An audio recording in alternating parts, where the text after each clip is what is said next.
النهارده عملت سمك مشوي وعملت رز ابيض مع السمك المشوي. رز ابيض العيال بتحب مع السمك المشوي بقى الرز الابيض ده مع الطحينه مع السلطه.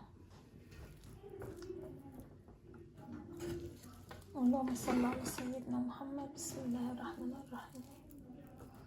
اللهم صل عليك يا نبي.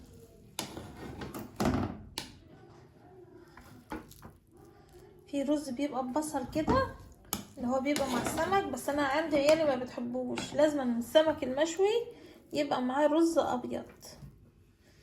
يعني رز كده بنحمره في حته سمنه بلدي كده وبنسيبوش يحمر بقى، بنحط الرز كله مع بعضه كده بنقلبه تقلبتين مع السمنه البلدي، ونروح مزودين ايه شويه ميه سخنين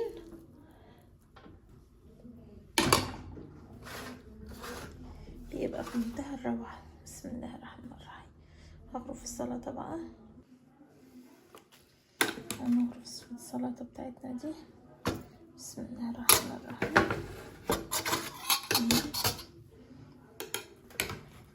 بسم الله الرحمن الرحيم. اللهم صل على سيدنا محمد.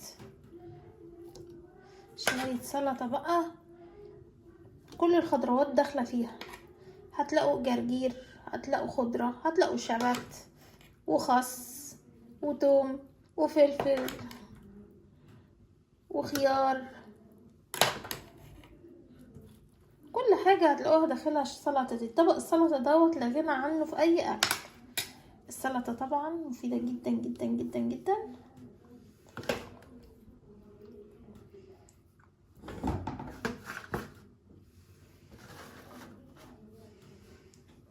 اتفضلوا معانا حبيب قلبي.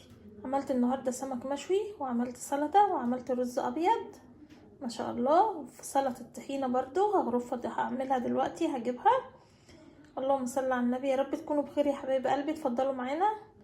لو وصلتوا معايا لحد كده بقى لايكاتكم واشتراكاتكم فضلا ليس امرا حبايب قلبي. يا رب تكونوا بخير من داخل مصر وخارج مصر حبايب قلبي. اوعوا تنسوا اللايك والاشتراك فضلا ليس امرا. خشوا تفعلوا كده على قناة هانم البيت المتواضعة وعلى صفحة هانم البيت على الفيسبوك، وطبعا قناة اليوتيوب قناة هانم البيت حبيب قلبي.